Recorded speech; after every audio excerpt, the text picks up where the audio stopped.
The two goals I'm going to be focusing on are find, evaluate, and apply information, and use technological skills to access information, knowledge, and communicate.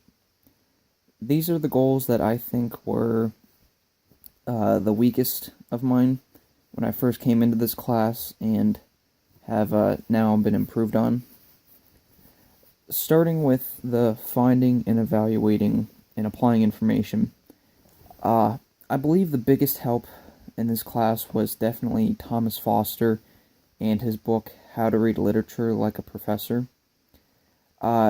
Just reading throughout, he made everything just really simple to understand what he was talking about, and he made it clear that what he was talking about is already in just about anything you read. You just have to sort of look for it. For example, something I never would have considered before reading him or in this class would be the vampire and ghost motifs. Now, there's stories obviously like Twilight or Dracula that vampires are that. They got fangs, they suck blood, but in all stories they do not have to be supernatural creatures. They can be anyone that just sucks the life out of someone or holds someone back. The other thing that I really took away from his book was the quest motif. I never was outside like medieval knights and stories such as that. I never would have thought of anyone as like a quest. Obviously like in Ready Player One, now it's obvious that Wade is on a quest. Wrinkle Through Time, Meg is on a quest.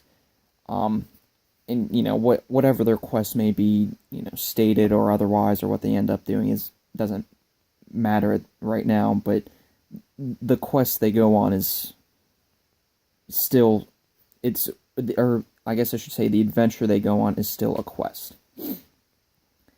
And the last thing would be meals. Meals do not simply have to be just meals. They usually are something quite significant, such as Old Man in the Sea, when the old man does not have food, and the young boy that he used to know ends up getting the gift from the diner for dinner for him and the old man. That's, it's a foreshadow of there's bad luck, there will be good luck after. And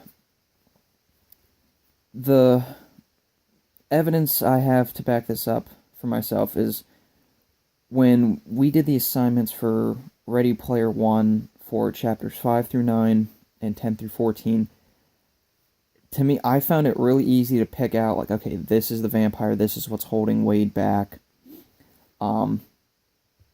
Even, Foster's statement, he uses these vampires, such figures as just, challenges in the way. It doesn't have to be anything physical, which I was able to explore in my Ready Player One Synthesis 1.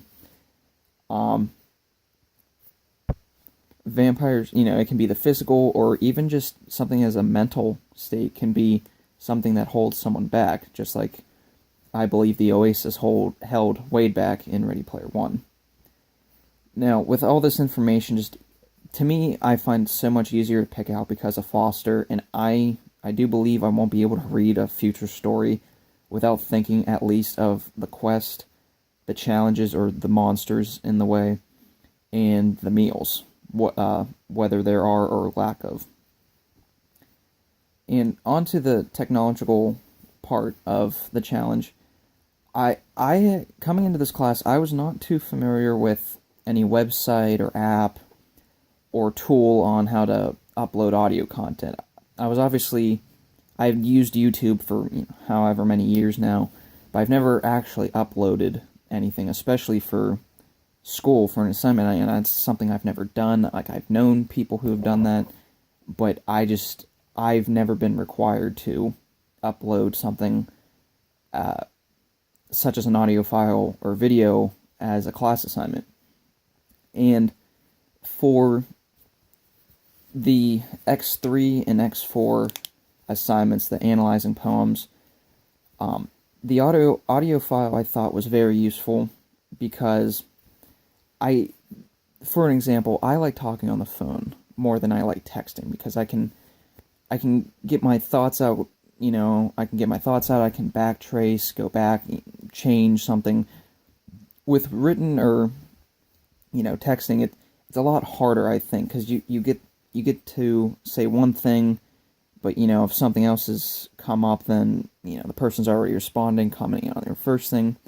But I feel like with an audio file or talking on the phone, you can easily go back and forth. You can change up. It doesn't have to be set in stone like reading a paper would be, because there's no you're not commenting it on as the person's reading it, most likely.